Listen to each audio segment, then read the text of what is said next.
Alvin, ang sundalo. Credit to the author. 368 hanggang 73. Ang mga pangalan po na nandito ay galing sa mga name generator. Kaya kung meron man pagkakatulad sa mga pangalan ng totoong tao o lugar, ito ay tunay na hindi sinasadya. Ang hitsura ni Elderby ay bahagyang lumampas sa inaasahan ni Alvin. Sect leader. Tumaas ang kilay ni Alvin nang marinig niya si Elderby. Mukhang naalarma na ng pangyayaring ito ang sect leader ng 7-Star Sword Sect. Sa isang mabilis na pag-iisip, naunawaan ni Alvin. Ang namatay sa pagkakataong ito ay ang Peak Master ng Megres Peak, at kung tutuusin ay isang taong may mataas na katayuan sa loob ng 7-Star Sword Sect. Bilang sect leader ng 7-Star Sword Sect, para sa parehong emosyonal at lohikal na mga kadahilanan, imposible para sa kanya na tumayo ng walang ginagawa. Tiyak na titingnan niya ng malalim ang pangyayaring ito. Guru, ang bagay na ito ay tiyak na walang kinalaman sa scoundrel. Nagmamadaling sinabi ni Megan kay Elderby na may pananibik na ekspresyon dahil labis siyang natatakot na may mangyari kay Alvin dahil sa pangyayaring ito. Tumingin si Elderby kay Megan gamit ang mga mata na naglalabas ng magiliw na pagmamahal habang bahagyang ngumiti. Megan, huwag kang mag-alala. Hiniling lamang ng sect master na pumunta kay Alvin at wala siyang gagawin kay Alvin. Ang kinalabasan ng insidenteng ito ay hindi isang bagay na mapagpasyahan batay lamang sa sinabi ni Quentin. Napansin ni Alvin na ang dalawang maliliit na babae ay may ekspresyon ng pag-aalala at hindi niya maiwasang aliwin. Eksakto, tama si Elderby. Matahimik kayong dalawa, walang mangyayari sa akin. Bumaba ang tingin ni Elderby kay Alvin habang dahan-dahang sinabi, Alvin, narinig ko mula sa ilan sa mga Alcade Peak na disciples na pupunta ka sa Alcade Peak, kaya naman nahulaan ko na nandito ka. Dahil pinatawag ka ng sect leader, kung gayon kailangan mong maglakbay, pupunta ako doon kasama mo. Tumango si Alvin. Ang bagay na ito ay isang bagay na hindi niya maiiwasan. Pupunta rin ako, halos magkasabay na sabi ni Megan at Kelly. Sa huli, umalis si Alvin kasama ang 4 na babae at humakbang papunta sa chain bridge na patungo sa Duby Peak at nagtungo doon upang makita ang sect leader ng 7-Star Sword Sect. Sa kasalukuyan, halos walang Alcade Peak disciples ang makikita malapit sa Alcade Peak Trade Hall. Mukhang nagpunta ang mga Alcade Peak na disipulo sa Duby Peak para panoorin ang eksena. Napaisip si Alvin sa kanyang puso habang malabo niyang hinulaan ang dahilan. Si Darius ay ang Peak Master ng Megres Peak, at ang kanyang kamatayan ay sapat na upang maging sanhi ng pagyanig sa 7-Star Sword Sect. Kumbinsido si Alvin. Sa sandaling ito, hanggat isang 7-Star Sword Sect na disipulo ang nakakaalam ng bagay na ito, malamang na nakatipon na sila sa tuktok ng Duby Peak ngayon. Ang panunood ng isang eksena ay likas ng tao. Sa daan. Biglang tumutok ang tingin ni Alvin. Sa sandaling ito, isang strand ng origin energy na nakondensed sa tunog ang pumasok sa kanyang mga tainga, na naging sanhi ng bahagyang pag-vibrate ng kanyang eardrums. Alvin, wala akong pakialam kung ang pagkamatay ni Darius ay may kaugnayan sa iyo. Dapat mong tandaan na dapat mong tanggihan ito na may kaugnayan sa iyo, at ganap at malinaw na putulin ang anumang kaugnayan dito. Ito ay tiyak na ang voice transmission ni Elderby. Ang mga salita ni Elderby ay naging sanhi ng init ng puso ni Alvin at sumagot din siya sa pamamagitan ng voice transmission. Salamat sa pag-aalala mo, Kuya B. Alam ko na ang gagawin. Tumango si Elderby at ngayon lang siya nakahinga.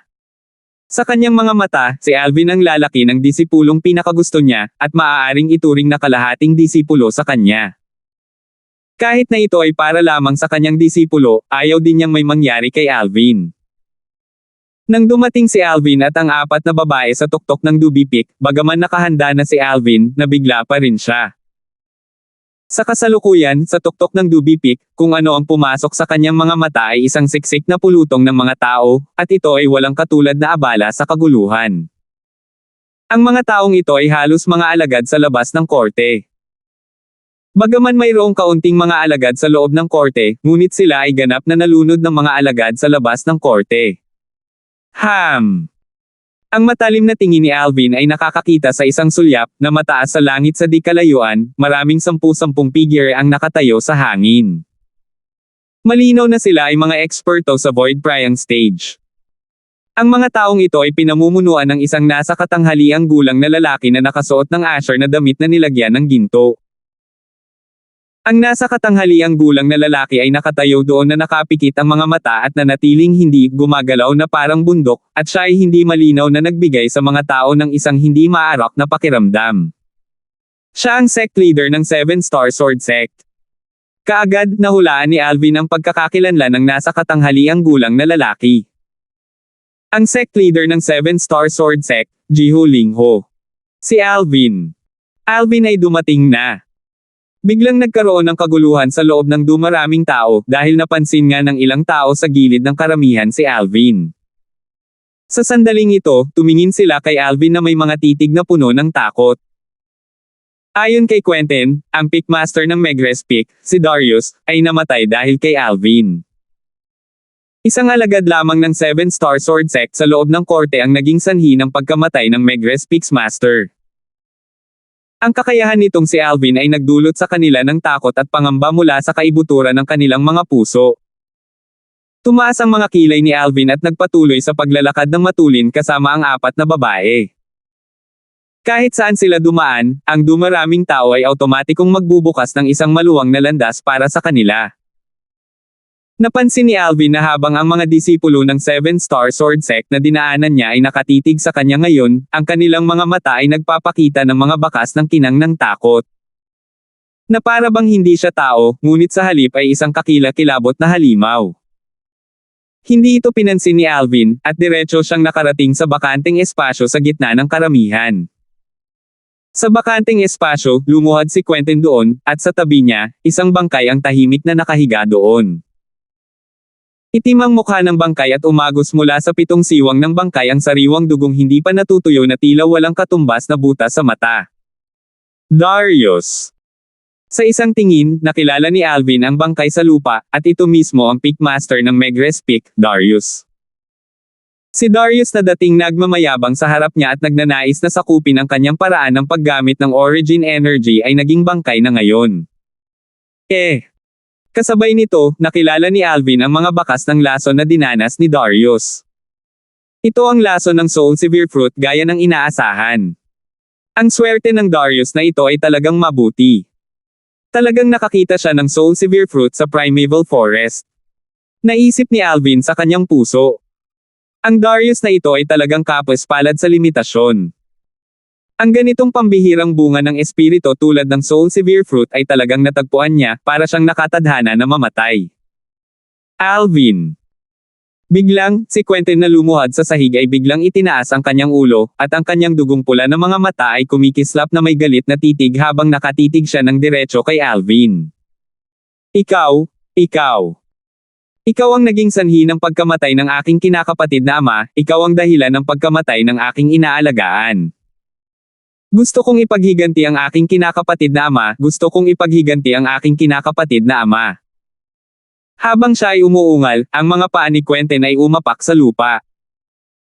Tila siya ay nagbagong anyo sa isang uhaw sa dugo na mabangis na hayop habang siya ay kumikislap at sumugod patungo kay Alvin.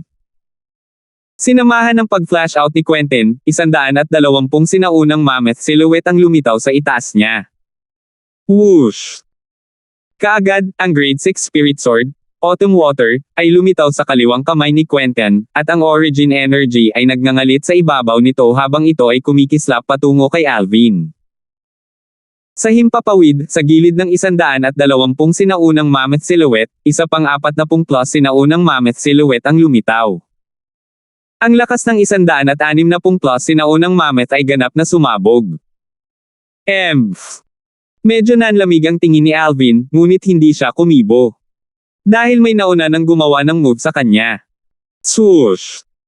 Isang nakakatusok sa tainga na tunog ng isang bagay na napunit sa hangin ay biglang tumunog, at ang mga tunog ng pagsabog ng hangin ay patuloy na umalangaw-ngaw.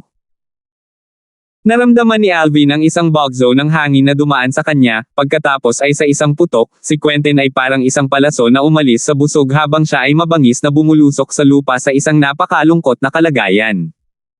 Paano ka magiging mapangahas sa harap ng sect leader? Nakatayo roon si Elderby na nakahalukip-kep, nakatayo sa tabi ni Alvin habang malamig niyang winalis si Quentin gamit ang kanyang tingin at nagsasalita sa malamig at walang pakialam na boses. Kasunod nito, umakyat si Elderby sa himpapawid upang huminto sa gilid ng isang marangal at magandang babae na nasa itaas ng hangin. Alvin. Nakahiga si Quentin sa sahig habang nakatitig kay Alvin, at ang kanyang mga mata ay kumikislap na may ningning ng puot. Sa halip ay hindi siya pinansin ni Alvin, tumingin siya sa sect leader ng 7-Star Sword Sect, Jiho, na nakatayo sa hangin na nakapikit. Si Jiho ay tila walang pinagkaiba sa isang normal na tao, ngunit ramdam ni Alvin ang kanyang lalim at hindi maarak. Naniniwala si Alvin na ang lakas ni Jiho ay talagang hindi mas mababa kaysa kay Sandro, leader ng sekta. Tumingin si Alvin kay Jiho at binati siya. Kahit nakaharap niya ang sect leader ng 7-Star Sword Sect, si Alvin ay nakatayo pa rin ng tuwid, at walang kahit katiting na intensyon na yumoko. Mapangahas. Biglang isang malamig na ungol ang tumunog. Ito ay isang nasa katanghaliang gulang na lalaki na nakatayo sa likod ni Jiho na lumabas at malamig na tumingin kay Alvin habang sinasabi niya sa malalim na boses. Alvin, bakit hindi ka yumuyuko kapag nakikita mo ang sect leader? Mukhang hindi mo ginagalang ang sect leader. Habang nagsasalita siya, binigyan niya si Alvin ng akusasyon ng hindi paggalang sa sect leader. Hindi ko ginagalang ang sect leader.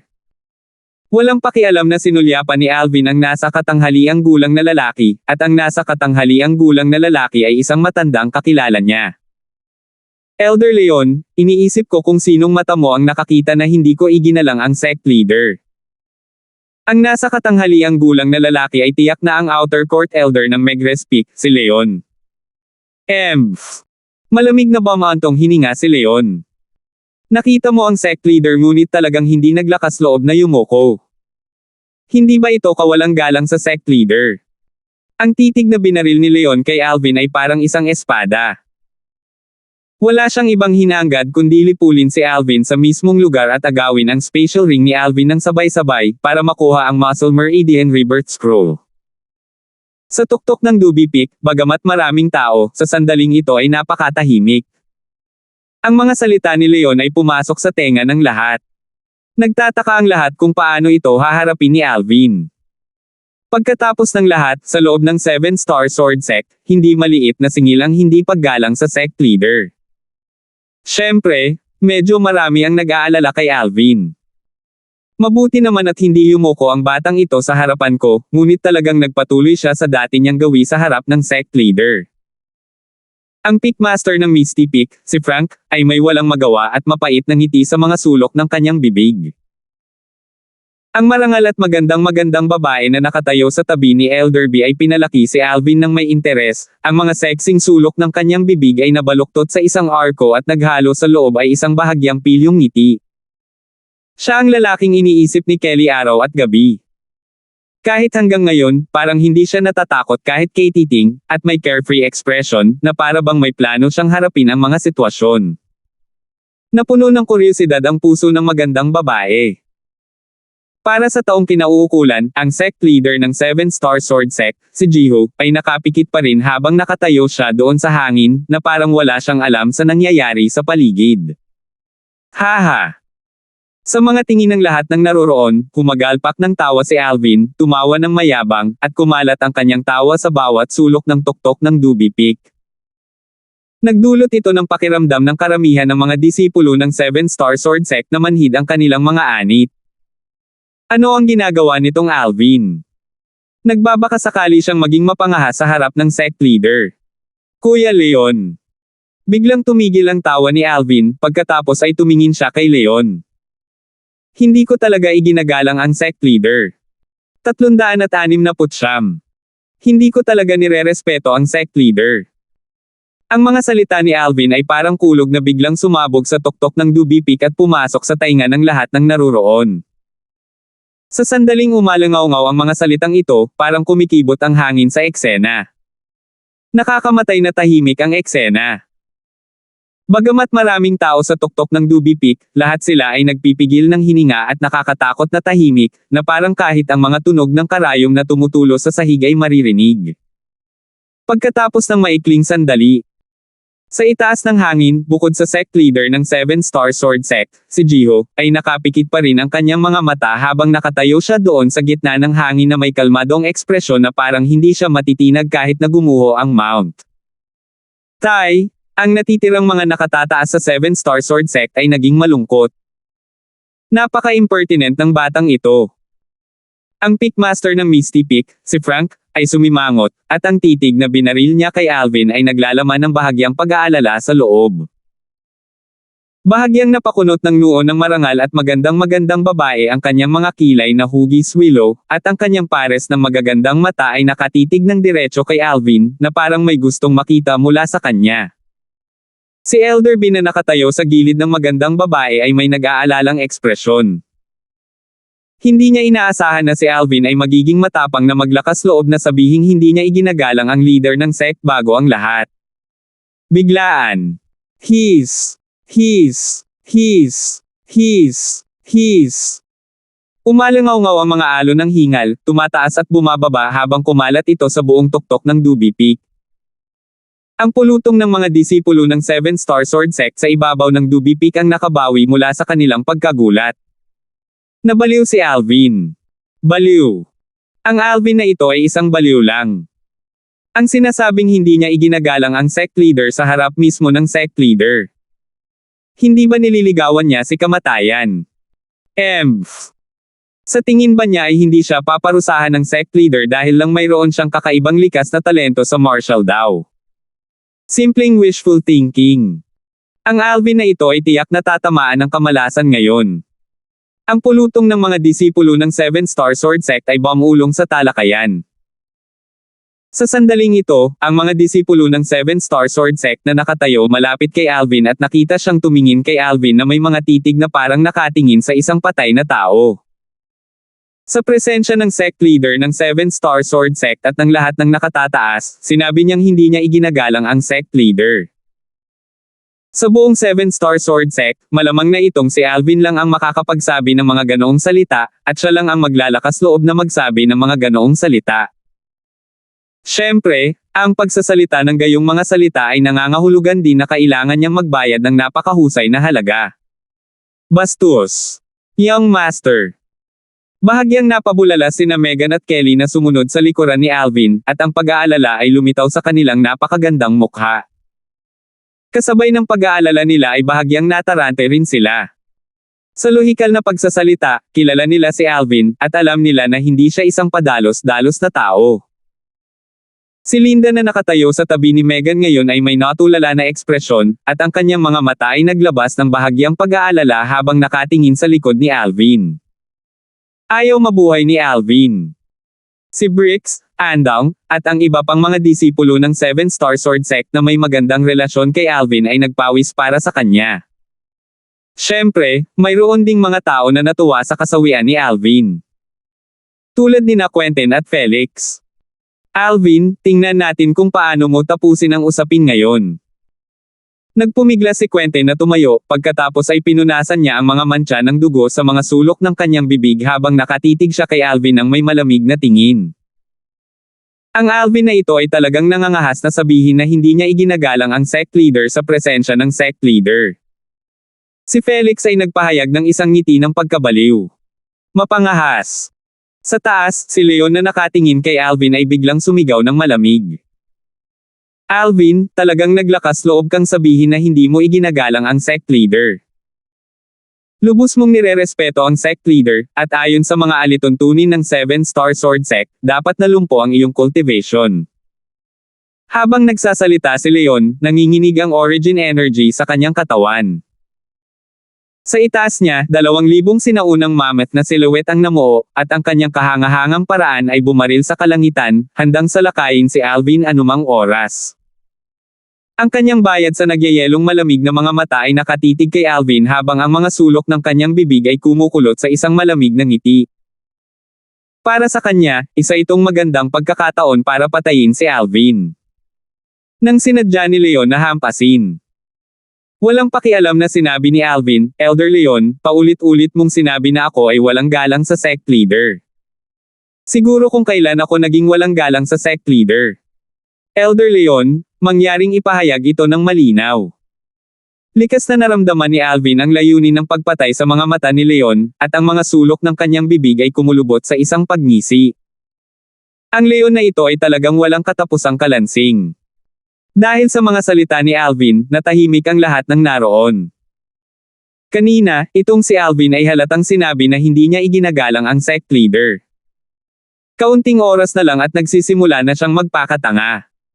Nang ang karamihan sa mga tao ay natigilan sa ekspresyon ng mga salita ni Alvin. Sa taas, si Jiho na kanina pa nakapikit ay sa wakas ay nabuksan din ito. Sa sandaling ito, si Jiho ay nakatingin kay Alvin ng may interes. Kahit na hindi niya nakita si Alvin noon, hindi siya estranghero sa kanya. Ang pambihirang henyo na ito sa martial daw ng 7-Star Sword Sect ay umalangaw-ngaw na parang kulog sa kanyang mga tainga mula pa noon, at gusto niyang makilala si Alvin. Ano ang iniisip ng batang ito? Pinagmasdan ni Jiho ang eksenang nasa harapan niya habang nag-iisip sa kanyang puso, at napuno siya ng kuryosidad. Si Leon ay nakatayo sa hangin at ang origin energy sa kanyang katawan ay parang apoy, na pumulupot sa kanyang katawan habang ang mga ito ay bumubulusok sa hangin, at siya ay sumangot ng malamig. Alvin, gaya nga ng kasabihan, ang natapong tubig ay hindi na maipon. Narinig ng lahat ng naruroon ang sinabi mo kanina, imposibleng bawiin mo ito ngayon. Nagsimulang tumawa si Alvin. Kung gayon gusto kong tanungin si Elder Leon, ano ang sinabi ko na nagdulot sa iyo na isipin na labis kung hindi iginagalang ang leader ng sekta? Sabi ni Leon sa mahinang boses. Kanina, sinabi mong hindi mo nirerespeto ang sect leader. Hindi kaya ito isang malaking kawalan ng respeto sa sect leader? Hindi ka pa rin umamin. Kaya ang mga salitang ito. Tumango si Alvin na may ekspresyon na parang bigla siyang naunawaan, pagkatapos ay tumingin siya kay Leon at nakangiting nagtanong. Elder Leon, ayon sa sinabi mo, kung sasabihin kong hindi ko iginagalang ang sect leader, isa itong malaking kawalang galang. Oo naman. Nagsalubong ang mga kilay ni Leon, at ang origin energy sa kanyang kamay ay namuo at tumaas. Alvin, hindi mo iginalang ang sect leader at gumawa ng malaking bawal sa sekta. Ngayon, lampoin kita, itong mapangahas na tao, sa ngalan ng sekta. Habang nagsasalita si Leon, nanginginig ang kanyang anyo, nagnanais na bumaba patungo kay Alvin at atakihin si Alvin. Gayunpaman, agad na naging malungkot ang mukha ni Leon. Napansin niya na sa sandaling ito, dalawang kakilakilabot na aura ang nakaunat para mahigpit na nakalok sa kanya, dahilan para hindi siya maglakas loob na kumilos. Ang master ng Misty Peak, si Frank. Ang master ng Arcade Peak, si Sean. Alam niya ng malinaw sa kanyang puso, na pinuprotektahan nilang dalawa si Alvin ngayon, kung gayon maliban kung ang sect leader ang personal na nag-utos nito, kung hindi, imposible para sa kanya na patayin si Alvin. Nakaramdam siya ng panghihinayang ngayon. Kung alam niya ng mas maaga, siya ay direktang umatake sa sandaling sinabi ni Alvin ang labis na kawalang galang na mga salita kanina at pinatay si Alvin. Sa oras na iyon, si Frank at Sean ay hindi pa nakatutok sa kanya.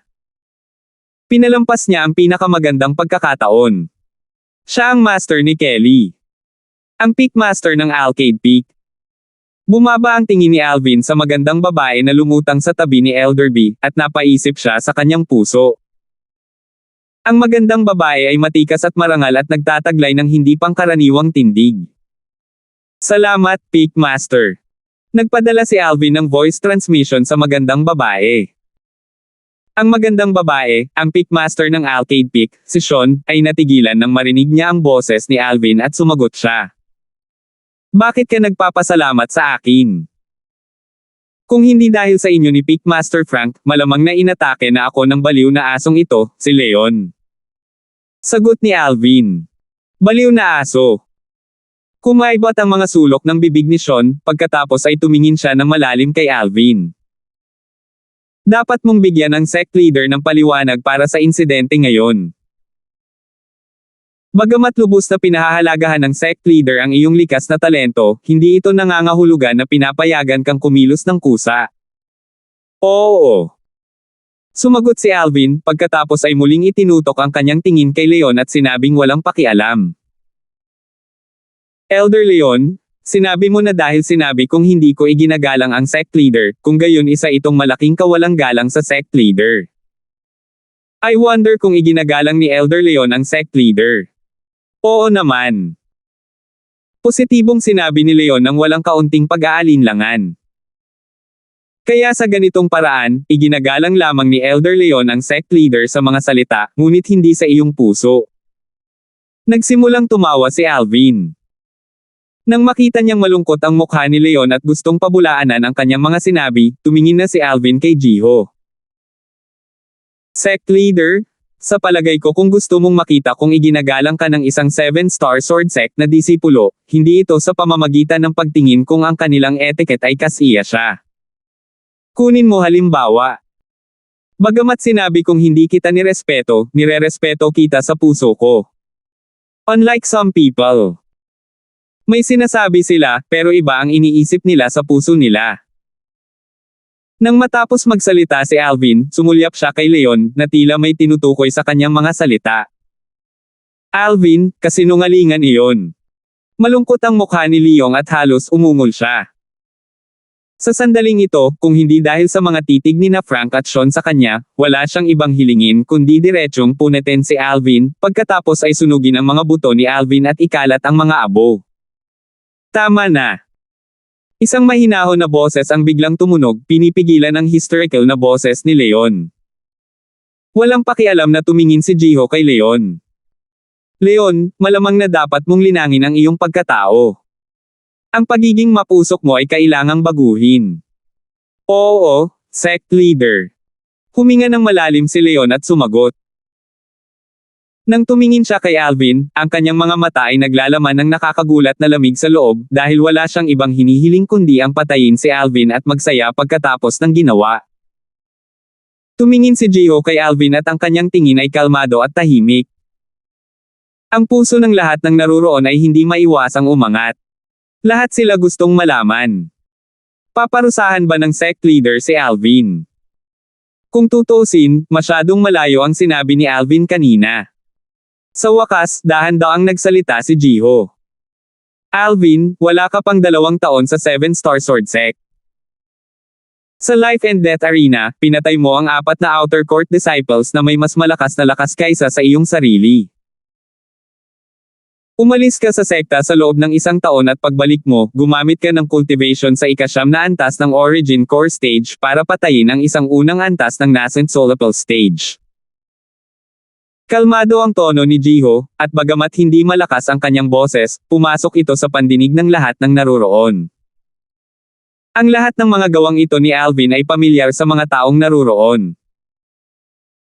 Ngunit nang sabihin ito ng malakas, naging sanhi ito ng labis na pagkagulat ng ilang mga disipulo ng 7-star sword sect.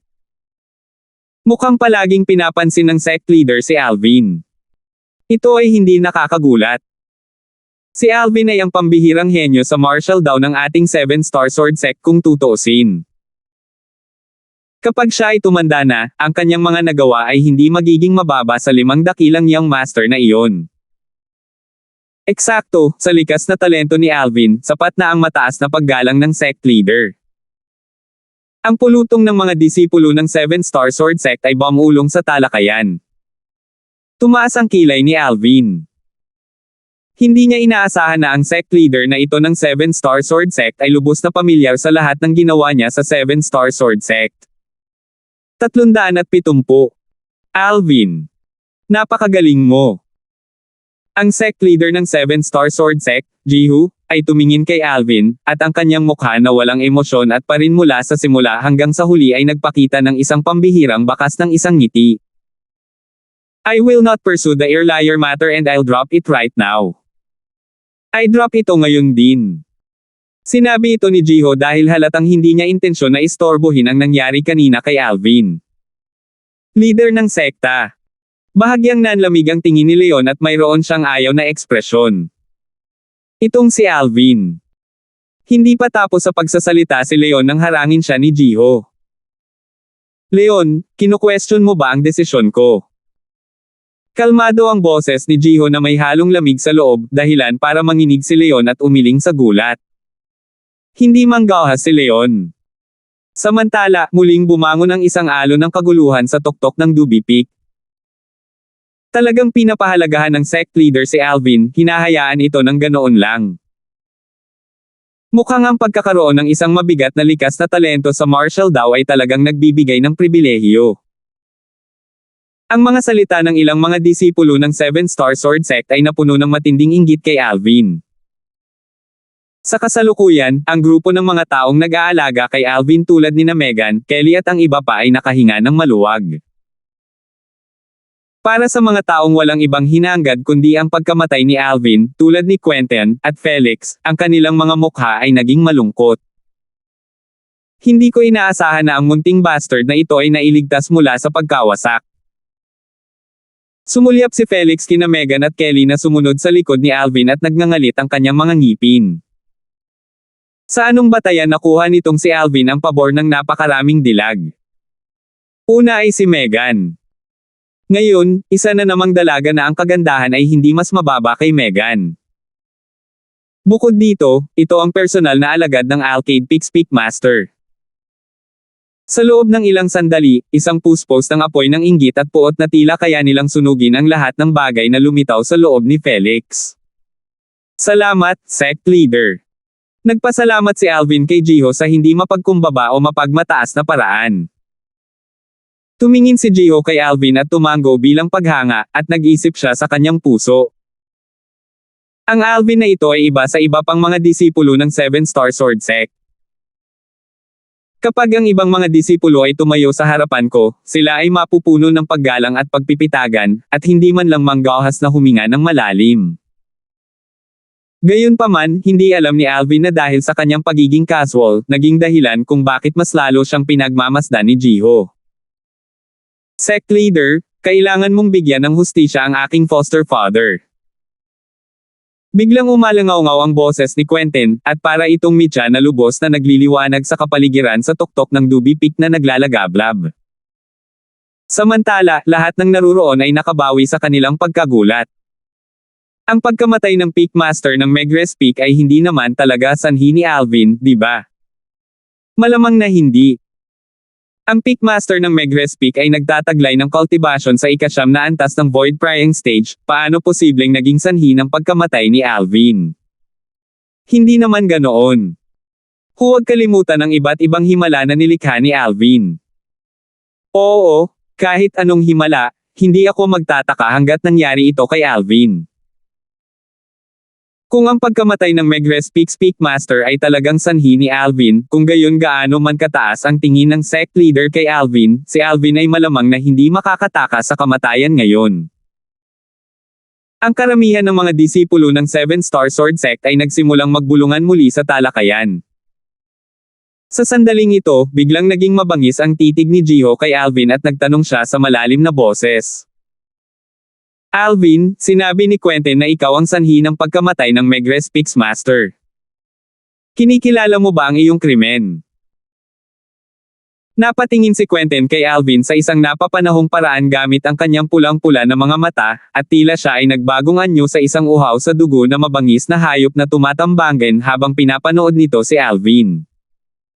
Handang sumugod anumang oras. Sect Leader, walang kinalaman sa akin ang pagkamatay ni Peakmaster Darius, anong krimen ang nagawa ko? Umiling si Alvin at mariing itinanggi ito. Bagamat namatay si Darius dahil sa pagkonsumo ng Soul Severe Fruit, para sa kanya, ang pagkamatay ni Darius ay walang kinalaman sa kanya. Kung hindi dahil sa pagnanasa ni Darius sa kanyang paraan ng paggamit ng Origin Energy, hindi niya basta-basta na ilalarawan ang mga katangian ng Soul Severe Fruit. Ang paghahanap ni Darius ng Soul Severe Fruit at ang pagkamatay mula sa pagkain nito ay ganap na kasawian ni Darius, at ito ay isang bagay na dinala ni Darius sa kanyang sarili. Alvin, nagsisinungaling ka.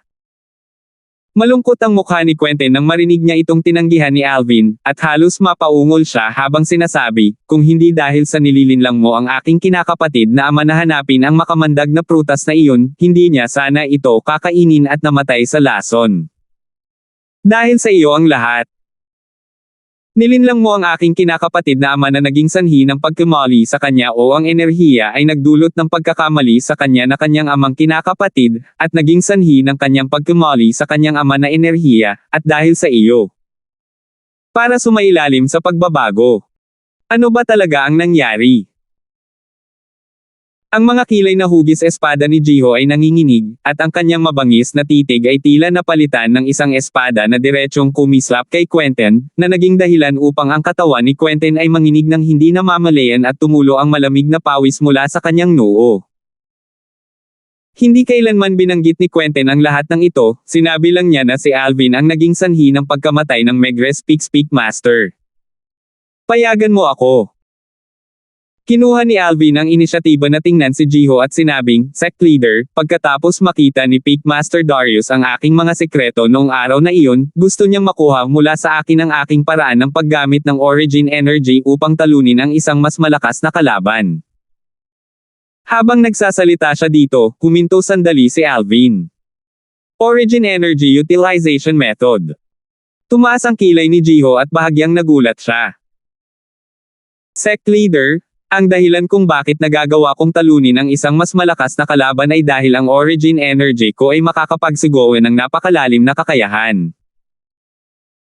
Eksaktong nakita ito ni Peak Master Darius, kaya tinawag niya ako at gusto niyang kunin ito mula sa akin at kunin ito bilang kanya. Diretsyong sabi ni Alvin. Malamig na umungol si Quentin. Alvin, gusto ng aking foster father na makuha ang iyong Origin Energy Utilization Method noong araw na iyon para sa ikaaambag nito sa sekta. Huwag kang gumawa ng paninirang puri at sinisiraan ang aking foster father. Manaire. Nagsimulang tumawa si Alvin at walang pakialam na sinabi, "Quentin, talagang curious ako. Naniniwala ka ba sa sinabi mo? Kung gusto ni Peak Master Darius na ay ambag ang aking paraan ng paggamit ng Origin Energy sa sekta, bakit hindi niya muna ito iulat sa sect leader bago gumawa ng desisyon? Kaya makikita na ginawa niya ito para sa kanyang sariling pagnanasa." Nang matapos magsalita si Alvin, diretso siyang nagsalita, nang walang kahit katiting na awa. "Ikaw. Hindi magandang tingnan ang ekspresyon ni Quentin." Sa sandaling ito, nararamdaman niya ang mga titig ng pag-aalinlangan na bumaril sa kanya mula sa paligid. Halata namang walang naniwala sa sinabi niya. Nagpatuloy si Alvin. "Pagkatapos noon, sinabi ko kay Peak Master Darius ang sikreto sa likod ng aking paraan ng paggamit ng Origin Energy." Nang magsalita si Alvin hanggang sa puntong ito. Bukod kay Quentin, ang mga tingin ng halos lahat ng naruroon ay bumaba sa kanya. Hindi mahalaga kung ang lahat ng mga nakatataas sa 7-star Sword Sect, o ang karamihan ng mga disipulo ng 7-star Sword Sect. Sa sandaling ito, silang lahat ay napuno ng interes sa sekreto sa likod ng paraan ng paggamit ng Origin Energy ni Alvin. Dahil lang iyon ang paraan na ginamit ni Alvin para talunin ang isang mas malakas na kalaban. Iyon ang trump card ni Alvin. Umaasa si Alvin sa ganoong uri ng paraan ng paggamit ng Origin Energy para gumamit ng ika-9 na antas ng Origin Core Stage Cultivation para talunin ang isang disipulo sa loob ng court sa unang antas ng Nascent Soul Stage. Malamang. Ang ilan sa mga disipulo ng 7-star Sword Sect ay bumulong sa diskusyon, at nagniningning ang kanilang mga tingin habang nakatitig kay Alvin. Maaari nilang isipin na kung magagawa nilang makabisado ang kakayahang ito, ang kanilang mga lakas ay tiyak na magkakaroon ng isang napakahusay na pag-unlad. Ngunit hindi nila naisip kahit isang sandali, kung mayroon talagang isang mapaghimala at malalim na pamamaraan, ibabahagi ba ito ni Alvin? Sa ilalim ng mga tingin ng lahat ng naroroon, muling nagsalita si Alvin. "Sinabi ko kay Peak Master Darius ang sikreto sa likod ng aking paraan ng paggamit ng Origin Energy. Ang aking Origin Energy ay sumailalim sa isang hindi pangkaraniwang pagbabago dahil sa isang espiritong prutas na nakilala ko habang ako ay nasa primeval na kagubatan. Noong panahong iyon, pagkatapos kong ubusin ang prutas na espirito, ang aking Origin Energy ay sumailalim sa isang hindi pangkaraniwang pagbabago, at dahil dito mas malakas ang aking kakayahan na talunin. Ang mga salita ni Alvin ay nagdulot ng isang alon ng mga buntong hininga na umalangaw-ngaw. Kaya lumabas na si Alvin ay kumain ng isang espiritong prutas upang makuha ang kanyang kakaibang kakayahan. Ang isang espiritong prutas, lalo na ang isang mahimalang espiritong prutas ay isang hindi inaasahang pagkikita na mahirap makuha, at mahirap na gayahin ng iba. Ang ilan sa mga disipulo ng Seven Star Sword Sect ay hindi napigil ang mapabuntong hininga sa emosyon. Nagpatuloy si Alvin. Pagkatapos noon, inilarawan ko ang mga katangian ng spirit fruit na iyon kay Peak Master Darius. Dahil umalis ako sa Megrez Hall pagkatapos noon, hindi ko na nakita pang muli si Peak Master Darius. Habang nagsasalita siya hanggang sa puntong ito, tumingin si Alvin kay Quentin at sinabing walang pakialam, kung bakit niya ako sinisiraan sa dahilan ng pagkamatay ng kanyang kinakapatid na ama, hindi ko alam. Marahil ay dahil napilayan ko ang kanyang kanang braso noong araw na iyon, kaya gusto niyang gamitin ang mapanirang paraan na ito para makaganti. O marahil, ang pagkamatay ni Peak Master Darius ay dulot niya.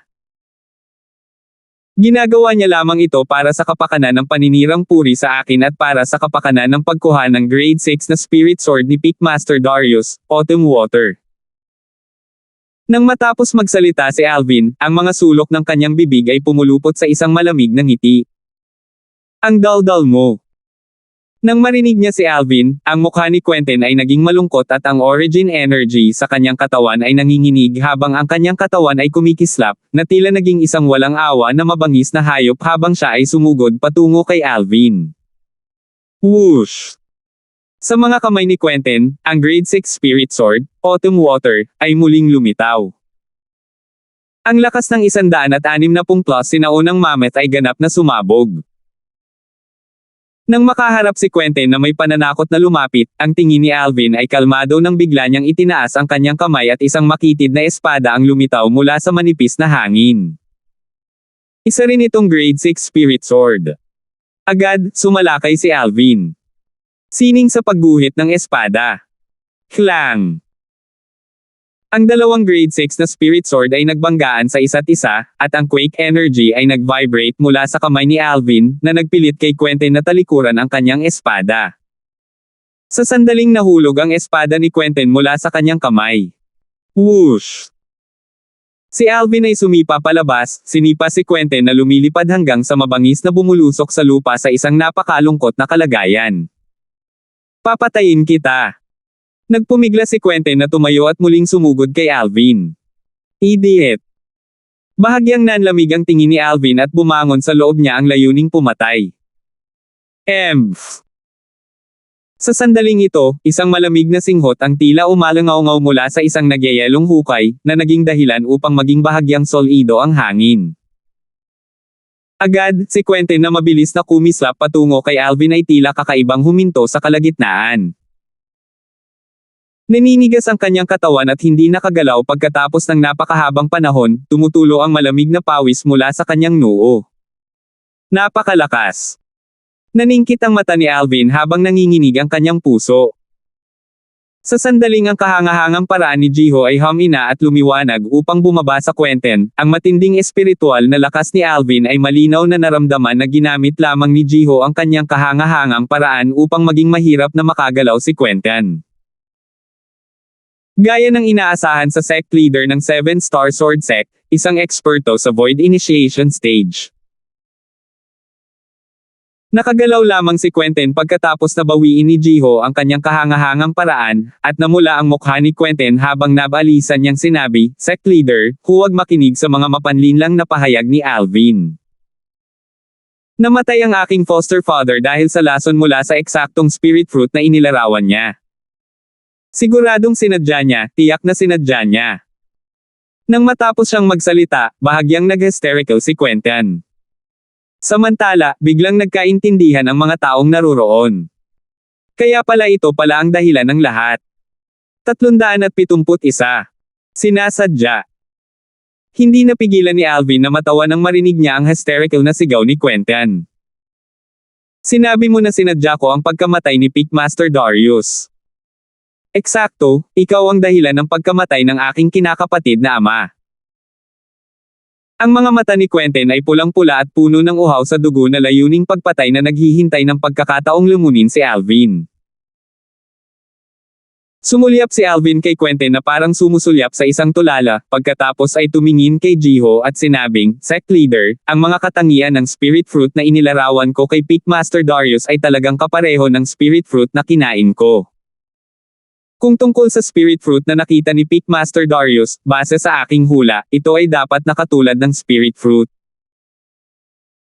Ngunit, labis akong na-curious, kahit ako ay marunong gumamit ng pilak na karayom upang suriin muna kung ang bunga ng espiritu ay makamandag bago ito maglakas loob na ubusin ito.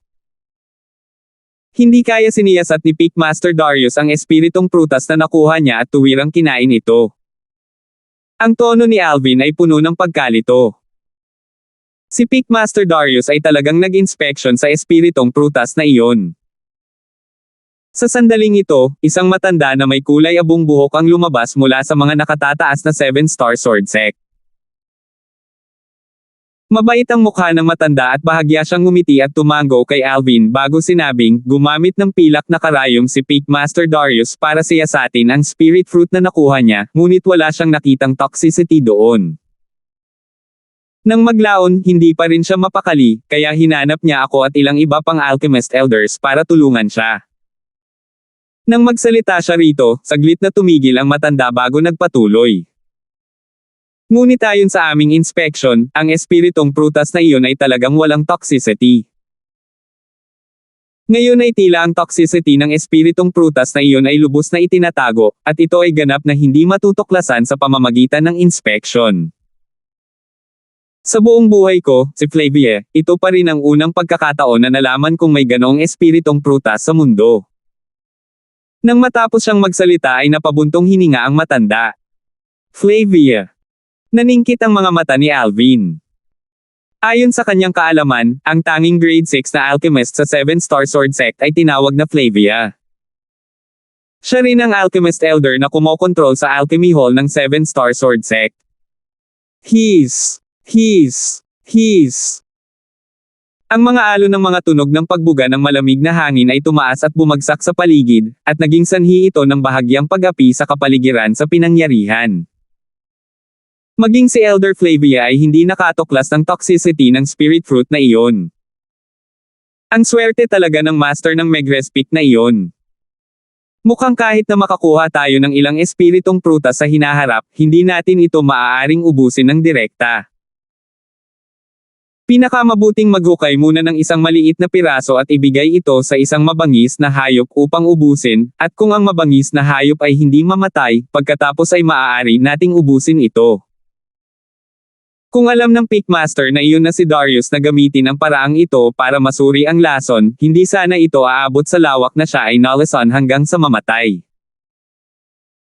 Marahil, kahit ang Peakmaster na si Darius mismo ay hindi kailanman naisip na ang spirit fruit ay magiging nakakalason, at ang toxicity nito ay talagang hindi matuklasan ng mga normal na pamamaraan.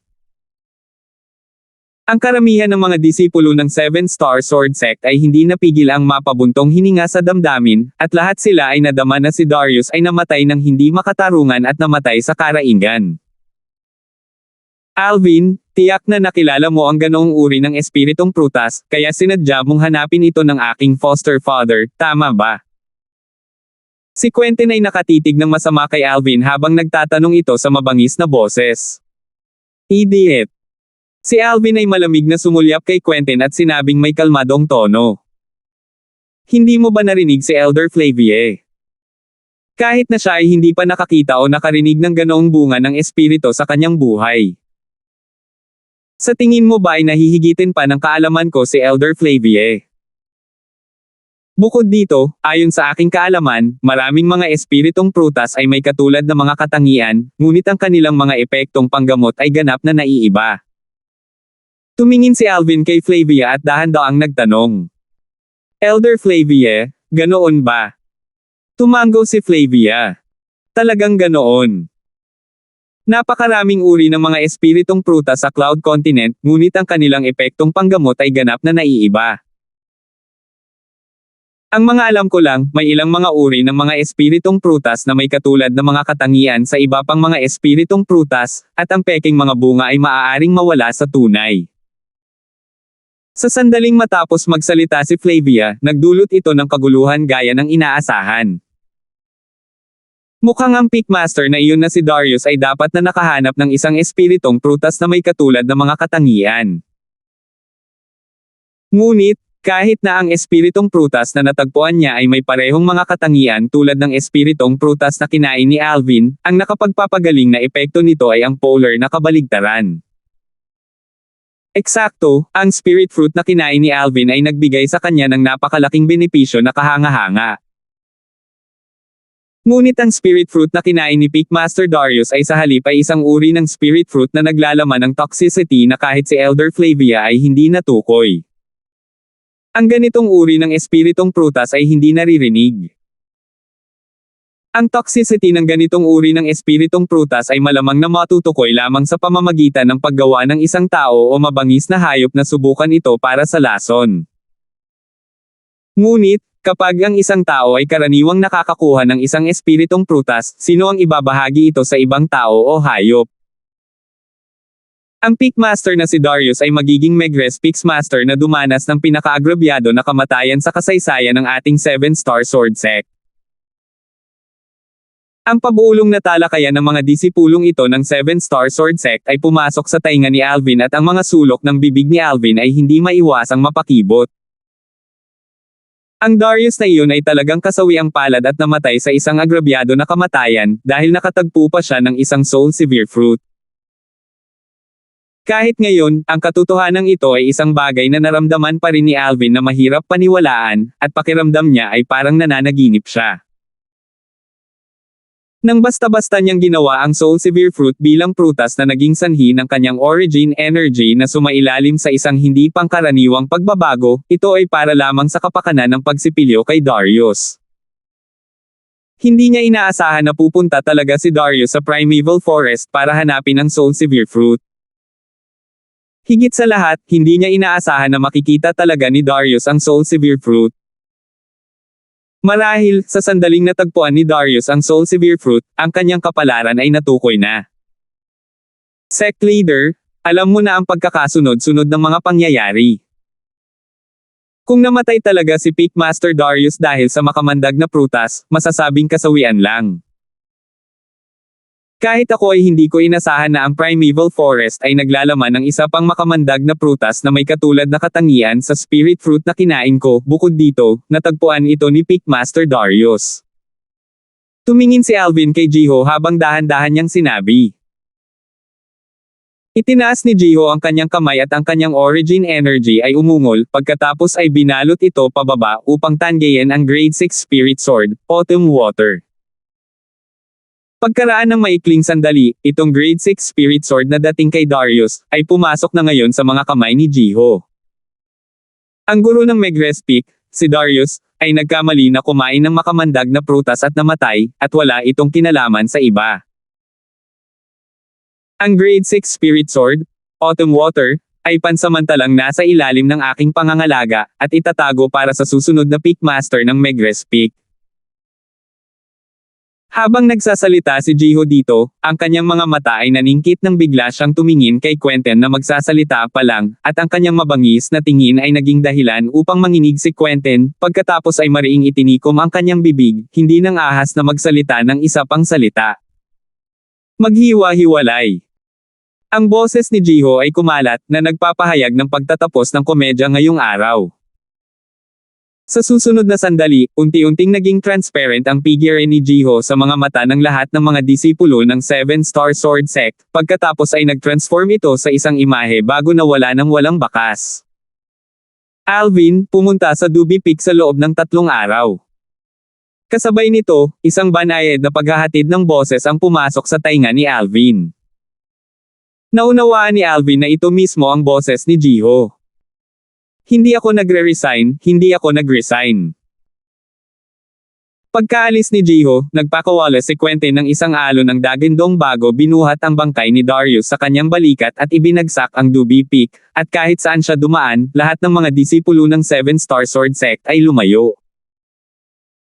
Akala ko noong una ay may katibayan si Quentin na kasing tigas ng bakal, at mapapatunayan ko na si Alvin ang sanhi ng pagkamatay ni Peakmaster Darius. Hindi ko inaasahan na sa huli, ang lahat ng ito ay magiging isang komedya. Gayunpaman, sa wakas ay alam na natin ang sikreto sa likod ng kakayahan ni Alvin na talunin ang mas malalakas na kalaban. Hindi lamang ang likas na talento ni Alvin sa martial daw ay kakilakilabot, ang kanyang kapalaran ay napakabuti rin, tunay na dahilan ng inggit. Sa ilalim ng daluyong ng mataong talakayan, unti-unting naghiwa-hiwalay ang mga disipulo ng Seven Star Sword Sect. Si Felix ay malamig na sumulyap kay Alvin, pagkatapos ay nagngangalit ang kanyang mga ngipin habang siya ay umalis na may ayaw na ekspresyon. Sa taas ng langit, unti-unting naghiwa-hiwalay din ang grupo ng mga nakatataas na Seven Star Sword Sect. Alvin, makukuha ko ang Muscle Meridian Rebirth Scroll sa madaling panahon. Huminga ng malalim si Leon bago kontrolin ang hangin at lumipad sa malayo. Ang taluktok ng Duby Peak na abalang sandali lang ay naging tahimik, at ang ilang mga nakakalat na disipulo sa loob ng court ay nanatiling malapit sa trade hall at grupo ni Alvin. Whoosh! Whoosh! Dalawang figure ang bumagsak mula sa langit. Ang master ng Misty Peak, si Frank, at ang master ng Arcade Peak, si Sean. Nang bumaba sila sa gilid ng grupo ni Alvin. Whoosh!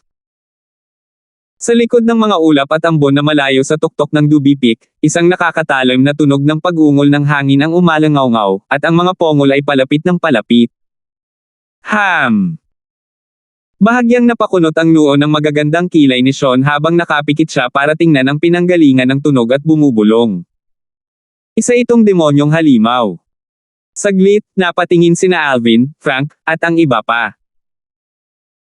Mataas sa kalangitan sa di kalayuan, ang mga ulap at ambon ay umiikot habang ang isang walang kapantay na mabilis na mga itim na silhouette ay kumikislap sa mga ulap at ambon, at saan man ito dumaan, ito ay bumunot ng mahabang daloy ng hangin at ang kahanga-hangang paraan nito ay bumaril sa kalangitan tulad ng isang bahaghari.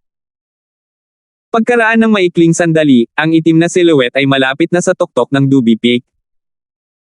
Hanggat ito ay dumaan sa ilang patong ng ulap at ambon, ito ay lilito sa paningin ng lahat.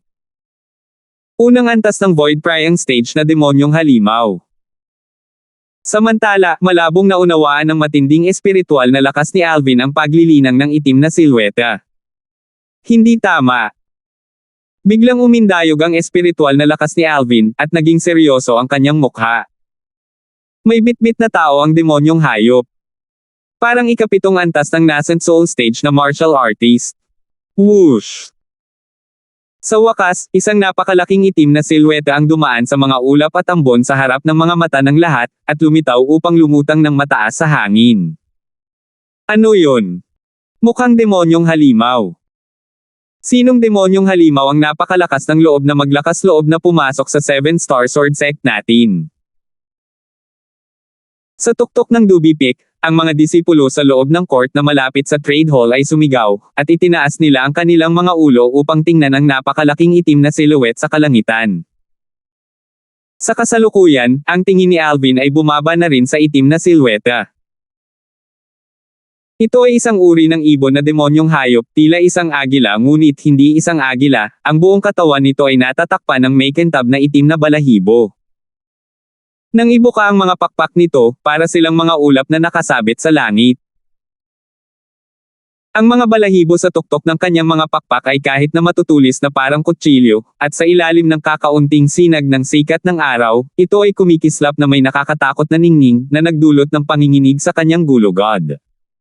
Dark Rock. Sa ilang sandali, ang ilang mga alagad sa loob ng korte ay napasigaw sa gulat.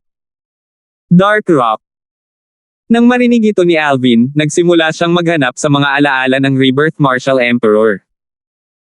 Makalipas ang maikling sandali, nakuha niya ang impormasyong gusto niya.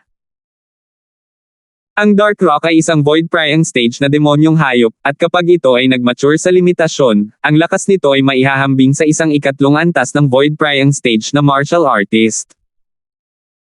Ang madilim na rock ay ang resulta ng pagsasama sa pagitan ng isang demonyong hayop na tipong rock at hayop na demonyong uri ng agila. Ang Dark Rock ay nagtataglay ng bilis ng isang rock type na demonyong hayop at ang nakakasakit na lakas ng isang uri ng agila na demonyong hayop. Ito ay isang lubhang nakakatakot na demonyong hayop. Naisip ni Alvin sa kanyang puso.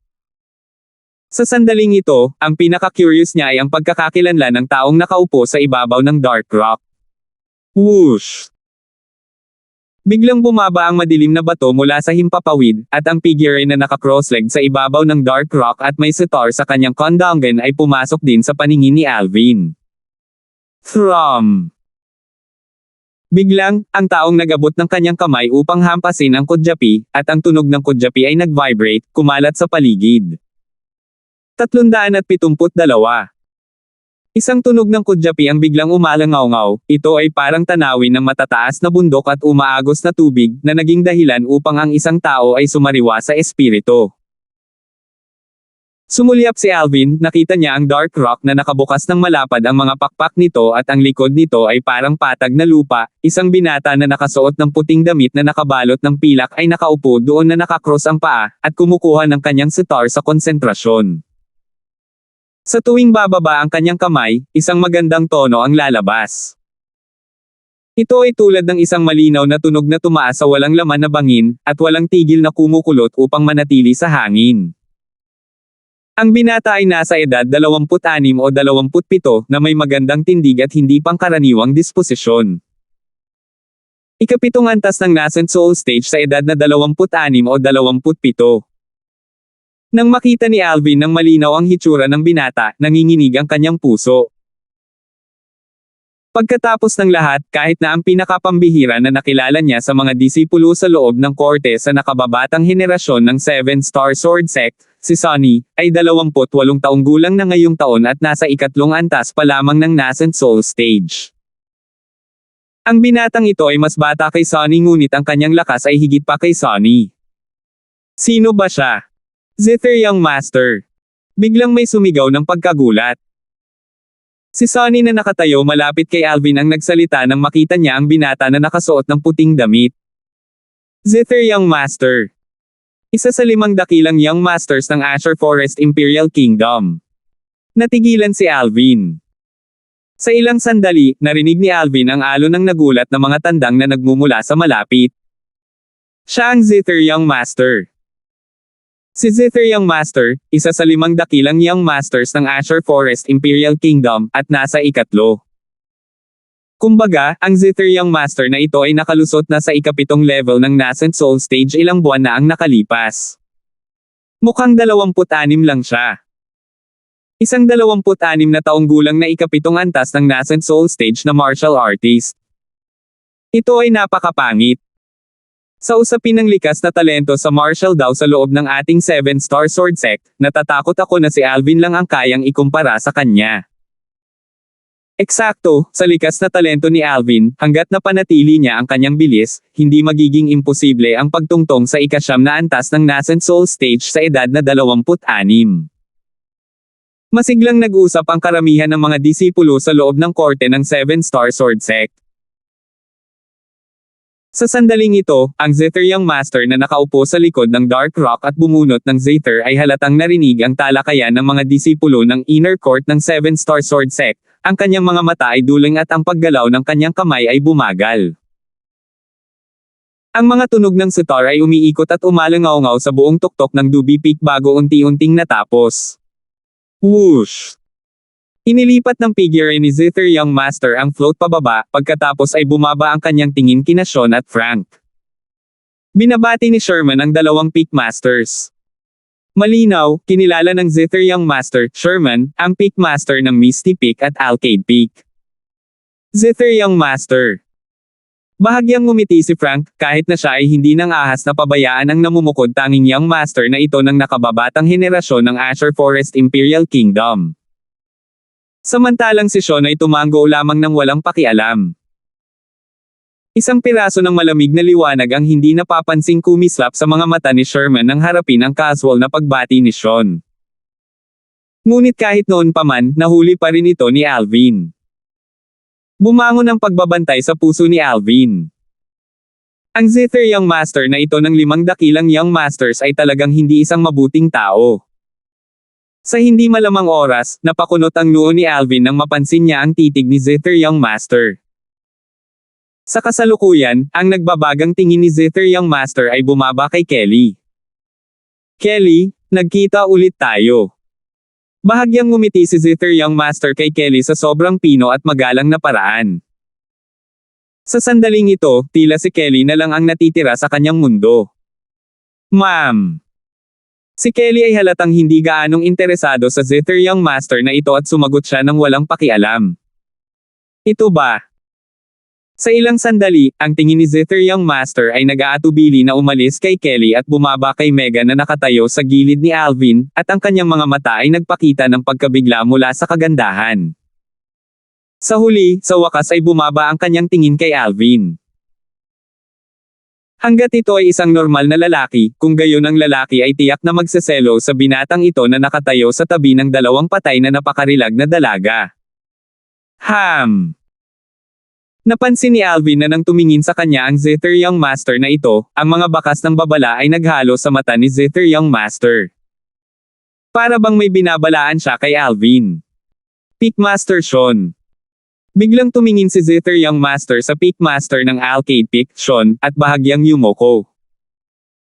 Pumunta ako dito sa pagkakataong ito higit sa lahat dahil sa gustong maglabas ng proposal para sa kasal.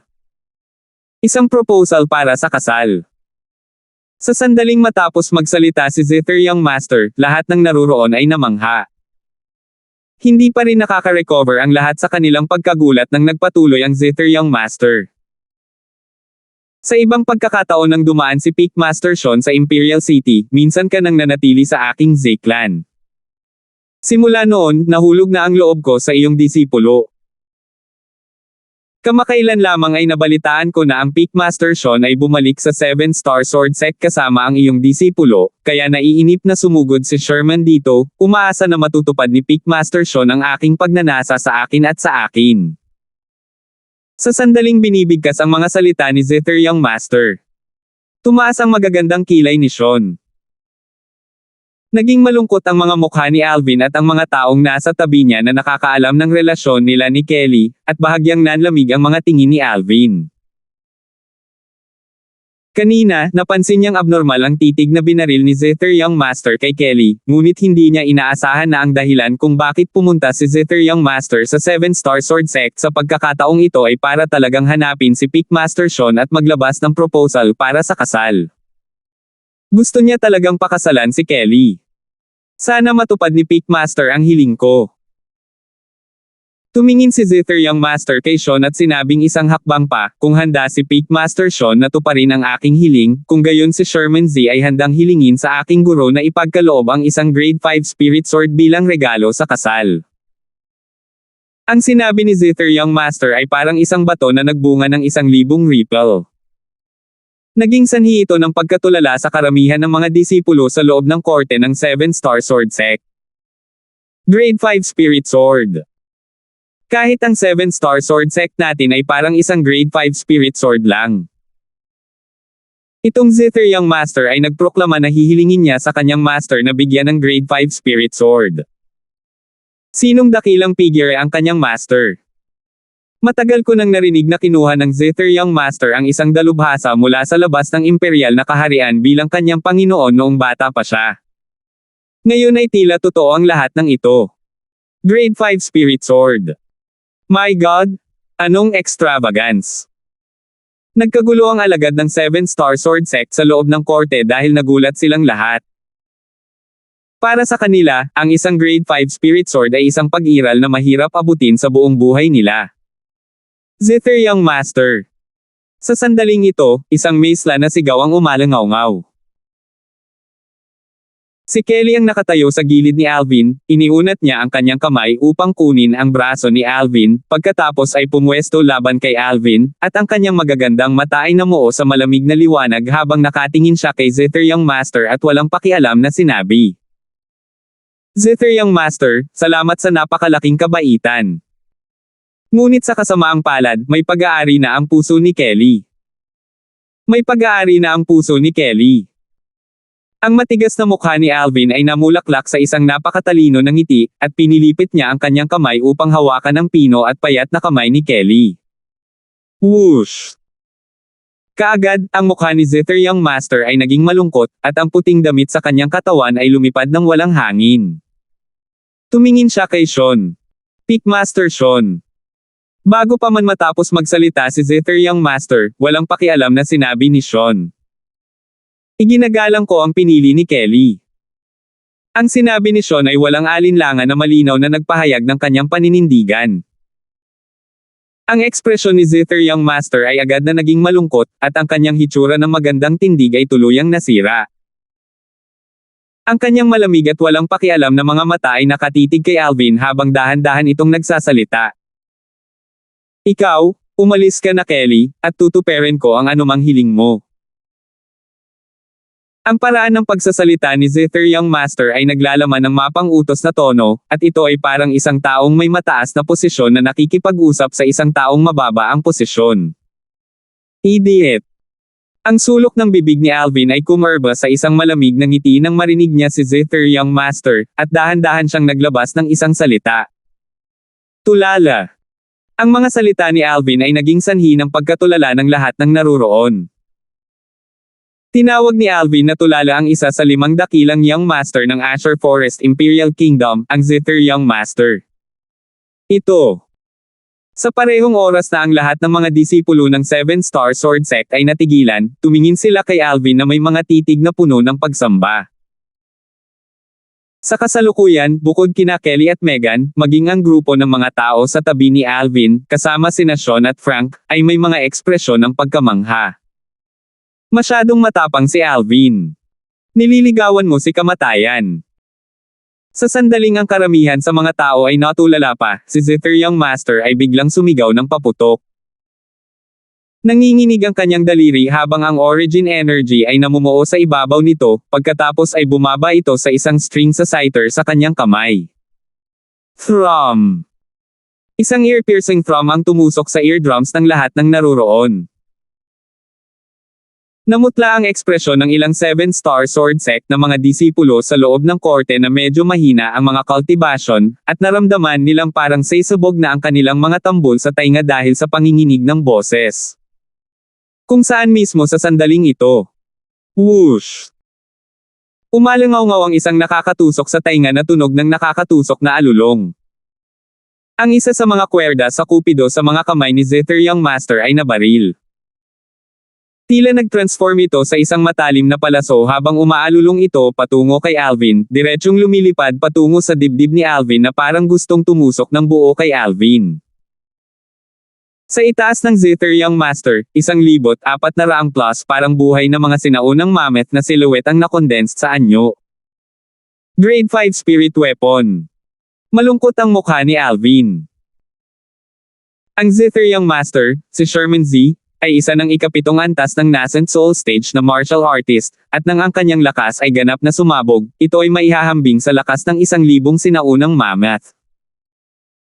Sa kasalukuyan, ang sinaunang scyther sa kanyang kamay ay nagawang palakasin ang kanyang lakas sa pamamagitan ng lakas ng 400 plus sinaunang mammoth. Ito ay malinaw na isang grade 5 spirit weapon. Spirit Serpent Movement Technique.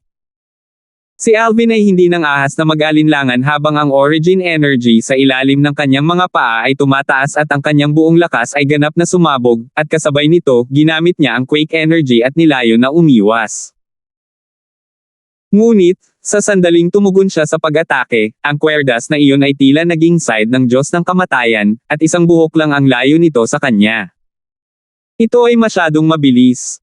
Malungkot ang mukha ni Alvin at hindi niya magawang umiwas. Nang sinadya ni Alvin na gumamit ng inscription. EMF. Isang malamig na ungol ang umalangaw-ngaw. Whoosh! Isang mas matulin na sword light ang dumaan at pinatigil ang kwerdas na natanggal ni Zither Young Master. Bang! Ang sword light na nakondensed mula sa origin energy ay sumabog at sinira nito ang kwerdas na tinamaan ni Zither Young Master. Namula ang mukha ni Zither Young Master, pagkatapos ay nakatikim siya ng matamis sa kanyang lalamunan bago dumura ng isang subo ng dugo. Bumaba ang kanyang tingin sa taong naglunsad ng pag-atake at sinabi ng may malalim na boses, "Pickmaster Sean, sinusubukan ko lang subukan ang lakas ng lalaking kinagigiliwan ni Kelly. Hindi mo ba iniisip na nasa ilalim mo ako para salakayin ako?"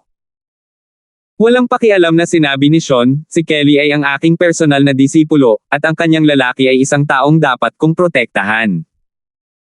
Ang kanyang mga salita ay puno ng isang labis na proteksyon na intensyon.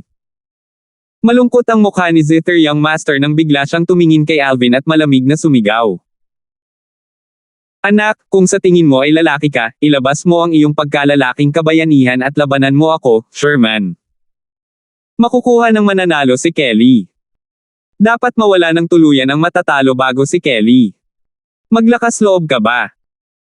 Ang tono ni Zither Young Master ay naglalaman ng mga bakas ng lamig na naghalo sa loob nito. "Sherman, walang hiya ka." Malungkot ang magandang mukha ni Kelly.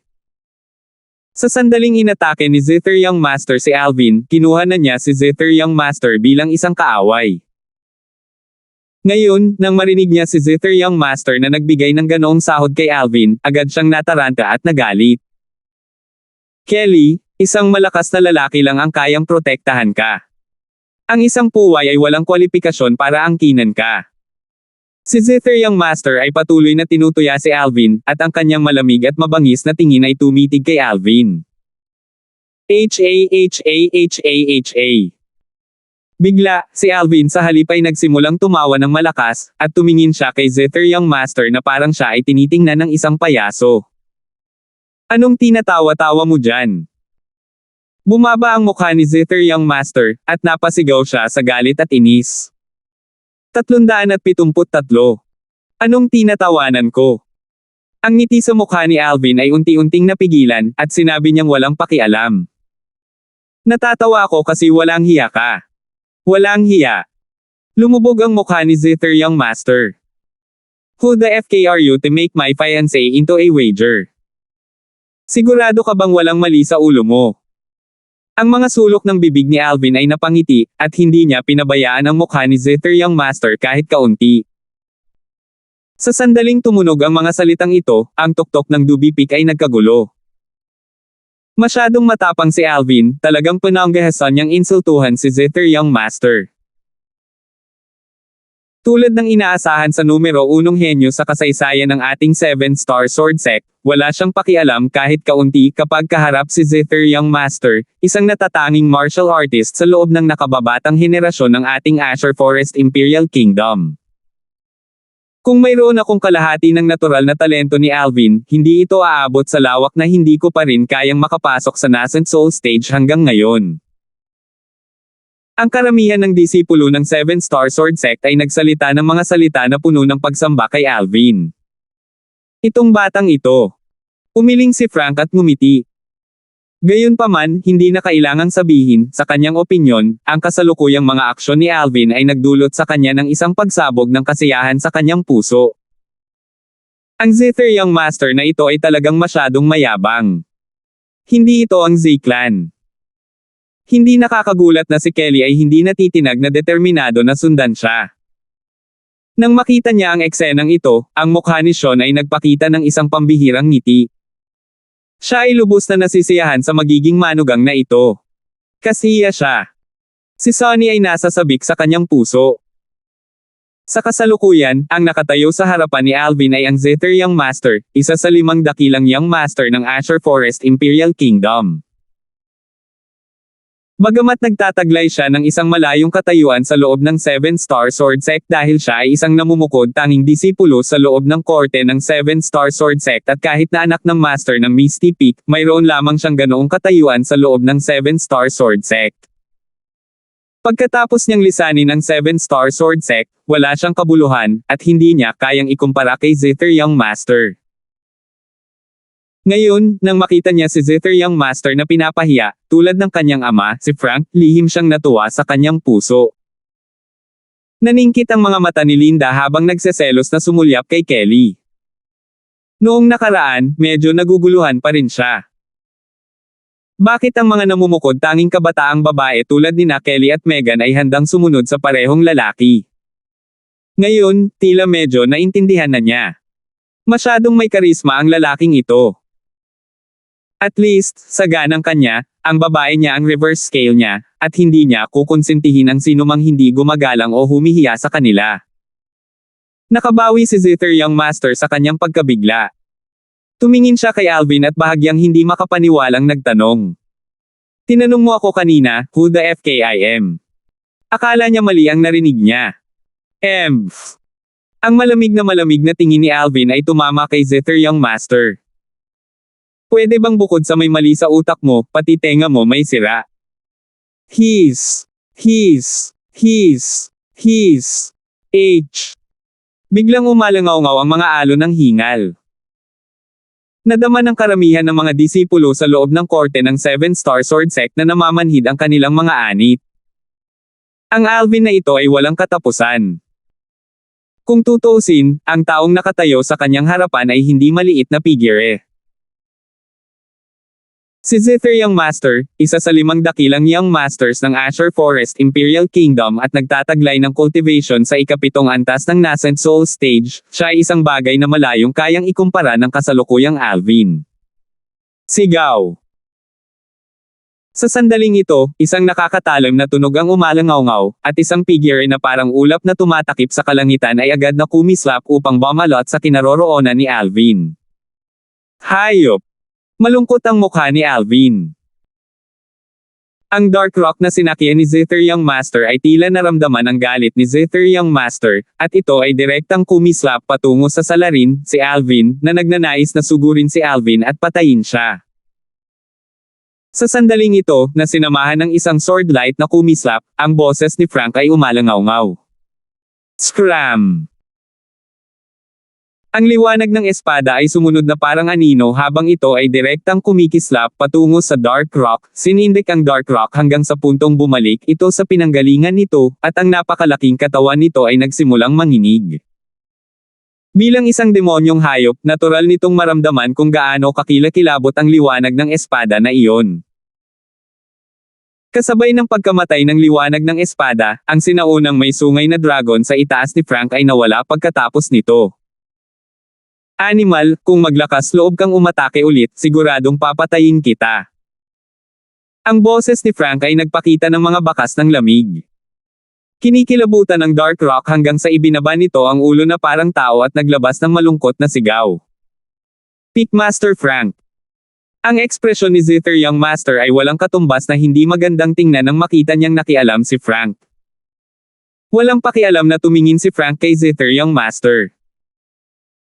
Palakaibigan siya kay Zither Young Master kanina dahil naramdaman niyang may malaking potensyal si Zither Young Master, at sa malaot madali ay makakamit niya ang mga tagumpay na katulad ng sa kanya.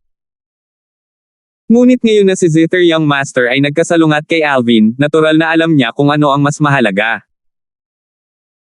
Bukod dito, hindi pa banggitin na si Alvin ay isang disipulo ng 7-Star Sword Sect, ngunit batay lamang sa walang kapantay na likas na talento ni Alvin, sulit na para sa kanya na gawin ang lahat at protektahan si Alvin. Kung ikukumpara kay Zither Young Master, mas naging pabor siya sa kinabukasan ni Alvin. Munting bastard. Bahagyang nanlamig ang tingin ni Zither Young Master habang nakatitig siya kay Alvin. If you have the balls, then don't rely on others and fight me above board. If you don't dare, then you're a puway, trash. You don't have the qualifications to possess Kelly, and don't have the qualifications to protect Kelly. Anong numero 1 henyo ng 7-Star Sword Sect?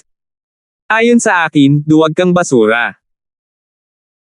Sa kasalukuyan, nalaman na ni Zither Young Master ang pagkakakilanlan ni Alvin mula sa mga pabuulong na talakayan ng pulutong ng mga disipulo sa loob ng korte ng 7-Star Sword Sect.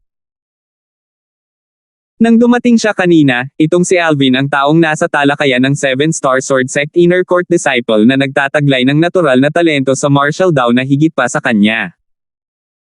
Sa oras na iyon, nararamdaman niya ang isang alon ng ayaw na tanggapin ito sa kanyang puso.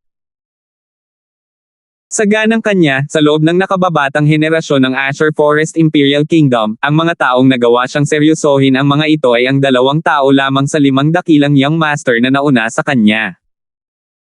Itinuring pa nga siya na ang iba pang 2 Young Masters ay hindi niya napapansin. Right when Kelly was angered to the point ang maganda niyang mukha ay namula at sinadya niyang gumanti. Nagsalita si Alvin sa harap niya, at walang pakialam niyang winalis ng tingin si Zither Young Master. Zither Young Master, right? Kung may qualifications man ako para angkinin si Kelly ay hindi mo kayang magdesisyon, di ba? Dapat alam ng isang tao ang limitasyon ng isang tao, at dapat alam ang kakayahan ng isa. Kung tungkol sa pagtanong sa akin na labanan ka sa itaas. Hindi ba sa tingin mo ito ay katawa-tawa? Ilang taon ka na, Zither Young Master? At ilang taon na ako, Alvin? Gusto mo akong ipaglaban sa itaas? Hindi ka ba nahihiya? Nang matapos siyang magsalita, isang pangungutya ang lumitaw sa mukha ni Alvin. Para sa kanya, ang pagpatay kay Zither Young Master ay napakasimple, isang bone corrosion inscription ang makakapagdala sa kanya sa impyerno. Ang tanging dahilan kung bakit hindi niya ginawa iyon ngayon ay dahil alam niya na kahit na gamitin niya ang bone corrosion inscription, ito ay pipigilan ni Frank at Sean. Bilang Pickmasters ng 7-Star Sword Sect, talagang hindi papayag silang dalawa na mamatay si Zither Young Master sa 7-Star Sword Sect. Marahil, sa kanilang mga mata, ang mga krimen ni Zither Young Master ay hindi nagdulot ng kamatayan. Dahil sa mga salita ni Alvin, lumubog ang mukha ni Zither Young Master. Ayon sa sinabi mo, ako, Zither Young Master, ay hindi ka kayang ipaglaban sa buong buhay ko. Hanggat gusto kitang labanan, binubuli ko ang kabataan. Nagpatuloy si Zither Young Master sa panlilibak dahil gusto niyang galitin si Alvin. Ngunit sa kasamaang palad, tiyak na madismaya siya. Si Alvin ay may kalmadong ekspresyon habang walang pakialam na sinabi niya.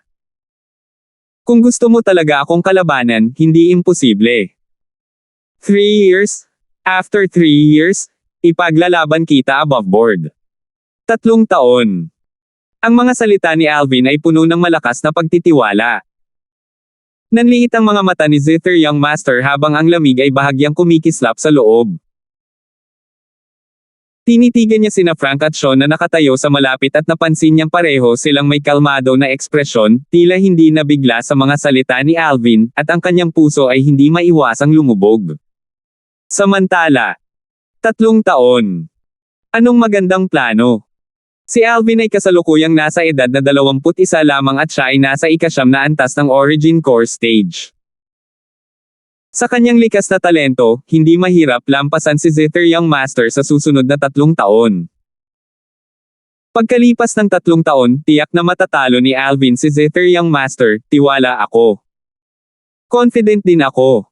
Ang pulutong ng mga disipulo sa loob ng korte ng 7-Star Sword Sect ay napuno ng kumpiyansa kay Alvin. Ang mga pabulong na talakayan ng mga disipulong ito sa loob ng korte ay pumasok sa mga tainga ni Zither Young Master, at naging sanhi ito ng paglubog ng kanyang mukha. Ang Alvin na ito ay 21 lamang. Isang 21 taong gulang na 9th level Origin Core Stage martial artist. Ang ganitong likas na talento ay talagang higit sa akin. Kahit na hindi pa siya nakatuntong sa ika-9 na antas ng Origin Core Stage sa edad na 21. 2 taon. Bibigyan kita ng 2 taon. Tumingin si Zither Young Master kay Alvin, at ang kanyang mga salita ay walang intensyon na makipagtawaran habang sinabi niya sa mahinang boses, sana pagkatapos ng 2 taon, ikaw, itong numero 1 henyo ng 7-Star Sword Sect ay hindi uurong at umasa sa lakas ng iba. Sa pagkakataong iyon, matatalo kita at papatayin pa kita. Gusto kong ipaalam sa kabataan na si Zither, si siya, ang lalaking iyon, si Zither lang ang alam ko. Pinakaangkop para sa kanya. Pagkatapos niyang matapos, kumislap ang figure ni Zither Young Master para bumalik sa likod ng Dark Rock. Nang makaalis siya ay may naguguluhan at galit na ekspresyon. Kung ikukumpara sa pagdating niya, para siyang ibang tao. 2 taon. Bahagyang gumalaw ang tingin ni Alvin upang titigan ang likuran ni Zither Young Master na sumakay sa Dark Rock sa di kalayuan, at ang mga sulok ng kanyang bibig ay napangiti habang bumubulong, kung gusto mo. Ang Zither Young Master na iyon, si Sherman, ay masyadong walang hiya. Bahagyang nagalit si Sonny para kay Alvin. Saganang kanya, kung may 3 taon si Alvin, kung gayon sa likas na talento ni Alvin sa martial daw, ang paglampas sa Zither Young Master ay hindi isang mahirap na gawain. Ngunit 2 taon. Ang pagnanais ni Alvin na talunin si Zither Young Master sa loob ng 2 taon ay napakahirap. Nagkibit balikat si Alvin at walang pakialam na sinabi, sa totoo lang, sa palagay ko, walang malaking pagkakaiba sa pagitan ng 2 taon o 3 taon.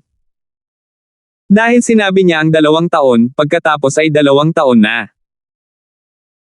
Sa ganitong paraan, maaaring makapagbigay ito sa akin ng kaunting pressure at payagan akong pasiglahin ang potensyal sa loob ng aking katawan. Nang matapos siyang magsalita, si Alvin ay napuno ng matinding kumpiyansa. Naging sanhi ito ng paghanga sa mga disipulo sa loob ng korte ng 7-Star Sword Sect na naruroon. Ninanais ni Alvin na talunin si Zither Young Master 2 taon mula ngayon. Kung magagawa niya ito, ang Alvin ay maaaring maging walang katulad na kababalaghan sa nakababatang henerasyon ng Azure Forest Imperial Kingdom na higit sa 5 dakilang Young Masters. Kapag naisip nila kung paano magiging ang walang katulad na kababalaghan mula sa kanilang 7-Star Sword Sect, ang kanilang mga puso ay napuno ng pananabik. Bumaba ang mga tingin ni Kelly at Megan kay Alvin at napuno ng labis na pagmamahal. Young Master, ito ang aking master, ang Peak Master ng Alcade Peak. Sa walang oras, ipinakilala ni Kelly si Sean kay Alvin, pagkatapos ay namula ang mukha niya habang nakatingin kay Sean. Guru, ito ang aking Young Master. Napahiya si Kelly nang tumingin siya kay Sean. Peak Master. Bahagyang yumuko si Alvin kay Sean, dahil siya ang guro ni Kelly at may mga kwalifikasyon para yumuko siya. Si Sean ay tumingin ng malalim kay Alvin. Mukhang bago ka, mas malaki ang mukha ko kaysa sa sect leader. Naalala ni Sean na kahit nakaharap niya ang sect leader ng 7-Star Sword Sect, si Jiho, ang binata na nauna sa kanya ay hindi kailanman yumuko. Ngunit ngayon, sa harap niya, nakayuko siya. Salamat po at sinamahan ninyo ako, ingat lagi mga master.